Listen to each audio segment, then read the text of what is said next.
Hello everyone, this is my new look. Fully girlies vibe આવે એવો makeup look કર્યો છે. આ makeup look only for girls માટે છે, જે કોલેજ સ્ટુડન્ટ હોય અને એ બધી ઓનલી ગર્લ્સ કરી શકે એવો મેકઅપ છે. અને હા, આ મેકઅપ બહુ ઇઝી અને ઓછી પ્રોડક્ટમાં થઈ જાય એવો મેકઅપ છે. મેં એના માટે લીધું છે પહેલાં મોઇશ્ચરાઇઝર, જે સિલ્ક ટચનું છે. એ મારું મોસ્ટ ફેવરેટ છે. એને એપ્લાય કર્યા પછી બીજું કંઈ જ લગાવવાની જરૂર નથી પડતી. મેં આઈબ્રો પણ નથી કરેલી અને થ્રેડ પણ નથી કરાવેલું, તો પણ તમને બતાવું છું કે મેં એમાં આઈબ્રો કેવી રીતે સેટ કરી છે. લાગે છે ને કે મારી આઈબ્રો થઈ ગઈ. આ બધો મેકઅપનો કમાલ છે. મારી આઈબ્રો ઓલમોસ્ટ ડન, કમ્પ્લીટ થઈ ગઈ છે. હવે આઈબ્રોની આઈસ પર હું કન્સીલ કરવા માટે પીએસીનું ફાઉન્ડેશન લીધું છે. હું કન્સીલરથી પણ કરું છું, પણ આજે મને ફાઉન્ડેશનથી એમ થયું કે કંઈક અલગ ટ્રાય કરીએ, એટલા માટે મેં આજે ફાઉન્ડેશન લીધું છે. અને હવે એને હું સેટ કરીશ મેજિકના લૂઝ પાવડરથી. અને મેં તમને બતાવી દઉં ને ગાઈસ, કે પાવડર ક્યારે પણ યુઝ કરો ફેસ પર તો પહેલાં થોડું એને રફ કરી લેવો, પછી જ કરવો. અને હું ફિંગરથી જ આઈ શેડો કરું છું. આજે કોઈ જ બ્રશ નથી લેવાનું. તમે જોઈ શકો છો ફિંગરથી પણ કેટલું સરસ થયું છે. અને હવે હું લાઇનર કરું છું. લાઇનર મને એવું લાગે છે કે અત્યારે બહુ ટ્રેન્ડમાં ચાલે છે કે જે ગર્લ્સ હોય ને, એ લોકો લાઇનર કરી નથી સારી લાગતી. અત્યારે બહુ ટ્રેન્ડમાં ચાલે છે કે સ્મોકી લાઇનર. અને હું તમને બતાવીશ, એ બહુ જ ઇઝી રીતે થઈ જાય છે. તમે કોઈ પણ કાજલ લઈ લો, મારી પાસે ફોરએવર 52ની છે. તમે કોઈ પણ લઈ લો જે સ્મચ થતી હોય અને સ્મચ પ્રૂફ હોય એવી લેજો, નહીંતર બહુ ફેલાઈ જશે. અને હવે આપણે ફિંગરના મદદથી એ લાઇનરને સ્મચ કરી દેવાની, તો એક સોફ્ટ સ્મોકી લાઇનર ઇફેક્ટ, એક તમે કહી શકો કે સોફ્ટ આઈઝ દેખાશે. અને તમે ડિફરન્ટ જોઈ શકો છો કે આ બાજુની આઈઝ આમ કેવી લાગે છે કે જાણે એમાં કંઈ જીવ જ નથી બચ્યો, અને આ બાજુ એકદમ થોડું સ્મોકી ઇફેક્ટ આવી ગયું. અને અત્યારે આ છોકરીઓ માટે બહુ ટ્રેન્ડમાં છે અને બહુ ઇઝી પણ છે. જેને લાઇનર કરવામાં પ્રોબ્લેમ થતી હોય એ લોકો માટે બેસ્ટ છે. અને હવે હું એપ્લાય કરું છું પીએસીનું ફાઉન્ડેશન. હું અહીંયા ઓરેન્જ કલરનું કલર કેરેક્ટર નથી કરતી, કેમ કે મારી આઈઝમાં ડાર્ક સર્કલ નથી, મારી સ્કિનમાં બહુ આમ કંઈ ડાઘા નથી, એટલા માટે હું ઓનલી ફાઉન્ડેશન જ એપ્લાય કરું છું. કન્સીલર એપ્લાય નથી કરવાની.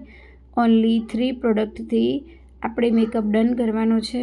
Foundation, loose powder,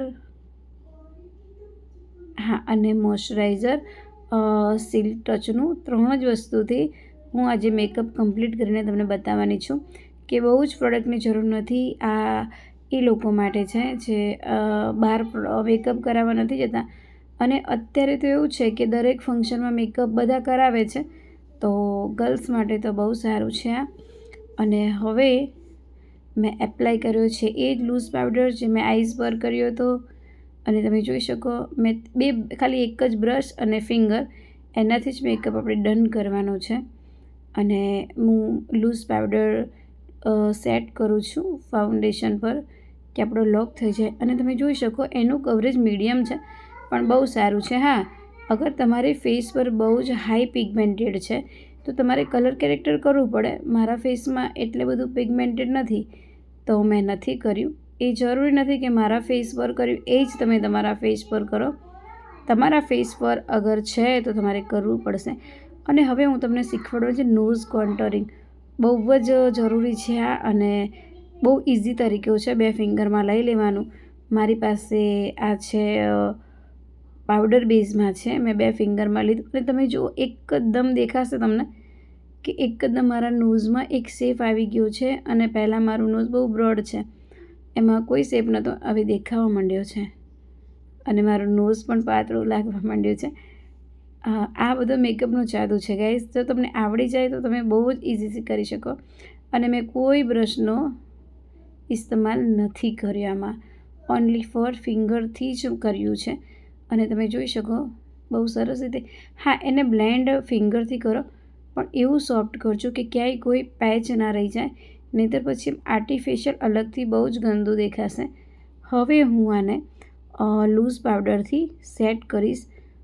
loose powder set એટલા માટે કરવાનું કે ક્યાંય કોઈ પેચ રહી ગયો હોય તો બ્રશના કારણે પાછું સેટ થઈ જશે. હવે મારું નોઝ થોડું શેપમાં દેખાવા માંડ્યું છે, તમે જોઈ શકો ડિફરન્ટ. અને મેં એપ્લાય કરી લીધી છે કાજલ એપ્લાય કરતાં એટલે નથી બતાડ્યું કે મને આમાં જોઈને નહોતું ફાવતું, એટલે મેં મિરરમાં જોઈને કરી છે. અને હવે હું એપ્લાય કરું છું મેબલિનની મસ્કરા. આ મસ્કરા મને બહુ ગમે છે અને બહુ લોંગ લાસ્ટિંગ છે અને અફોર્ડેબલ પ્રાઇસમાં પણ છે, તો તમે ટ્રાય કરી શકો ગાઈસ, બહુ સારી છે. હું ઘણા ટાઈમથી એને યુઝ કરું છું. આંખોનો મેકઅપ મારો ડન થઈ ગયો છે અને હવે કરવાના છે આપણે ફેસ કોન્ટર. ફેસ કોન્ટર બહુ જરૂરી છે. તમે જુઓ, હું બહુ જ લાઇટ લીધો છે મેં, અને આપણા કાનથી આપણા લિપ્સ સુધી મારો ફેસ થોડો રાઉન્ડ છે, તો મારે હવે એને લિફ્ટેડ કરવો છે. તો લિફ્ટેડ કરવું હોય ને તો આપણે કાનથી હોઠ સુધી ક્યારેય ના લઈ જઈએ. આપણે આપણી આઈઝનું જે કોર્નર છે ત્યાંથી લિપ્સ બાજુ જવાનું છે. અને તમે જોઈ શકો મેં મારા ફેસ પર કોન્ટર કરી અને આખી એક સાઈડ કટ કરી છે. બસ મારે બહુ લાઇટ જ કરવું, અને કોન્ટર હંમેશા લાઇટ જ કરવાનું. અને જ્યારે તમે બિગનર હોય ને તો ક્યારેય ક્રીમ કોન્ટર નહીં કરવાનું, કન્સીલરવાળું નહીં કરવાનું, કેમ કે એ છે ને બહુ જલ્દી પેચ છોડી દે. બને ત્યાં સુધી તમે પાવડર બેઝમાં હોય ને એ કરજો. એમાં તમારી વેનિટીમાં, તમારી આઈ શેડો પેલેટમાં કોઈ બ્રાઉન કલર હોય ને તો પણ તમે કરી શકો, એ બહુ ઇઝી પડે. અને હું તો કહું છું એનાથી જ કરો. કંઈ ક્રીમ કન્સીલર કરશો, ક્રીમ કોન્ટર કરશો ને તો એ પેચ પડી જશે, તમે એને બ્લેન્ડ નહીં કરી શકો ઇઝી. અને હવે હું એપ્લાય કરું છું બ્લશ. બ્લશ ક્યારેય આમ કે ગાલ પર આમ નથી લગાવવાનું, હું લગાવું છું એ રીતે લગાવવાનું છે. અને આનાથી ફેસ તમારો એકદમ શાર્પ અને લિફ્ટેડ દેખાશે. તમે જોઈ શકો ડિફરન્ટ દેખાય છે તમને. અને હવે હું લગાવવાની છું લિપસ્ટિક. લિપસ્ટિક લગાવવાનો મેં એક નવું જ તરીકો ગોત્યો છે, અને મને એવું લાગે છે કે આ રીતે લિપસ્ટિક લગાવીએ ને તો આપણા લિપ્સ પર ક્યારેય કોઈ પેચ નથી પડતા અને લિપસ્ટિક બહુ લોંગ લાસ્ટિંગ થઈ જાય. તમે જમો, ગમે એટલું બોલો, ગમે તે ખાઓ, પણ આપણી લિપસ્ટિક ક્યારેય સ્મચ નથી થતી. અને મેં ટ્રાય કર્યું છે, મારો એક્સપિરિયન્સ બહુ સરસ રહ્યો છે, તો તમારી સાથે પણ શેર કરું છું. પહેલાં કોઈ પણ એક લિપ લાઇનરથી લિપ લાઇન કરી દો, અને હવે થોડી લિપસ્ટિક લઈ અને આપણે હેન્ડ પર લઈ લેવાની, પછી એને ડેબ કરી અને આ ફિંગરના મદદથી એને લિપ્સ ઉપર તમે ડેબ કરજો. સિરિયસલી તમને એવું થશે કે ખરેખર બહુ જ નેચરલ લિપ લાગશે, અને સ્મચ પણ નહીં થાય અને ડ્રાય પણ નહીં થાય. અને આ લિપસ્ટિક તમારે 12થી 24 કલાક સુધી સ્ટે રહે છે. મેં ટ્રાય કરેલો છે, તો તમે પણ ટ્રાય કરજો. અને હવે આ છે મારો ફાઇનલ લુક. તમને મારો આ લુક કેવો લાગ્યો મને કોમેન્ટમાં જણાવજો. તમને મારી આ વિડીયો સારી લાગી હોય તો મારી channel like, share and subscribe કરજો. ને હા, આ મેકઅપ બ્લેક આઉટફિટ માટે તો બેસ્ટ છે. Thank you for watching.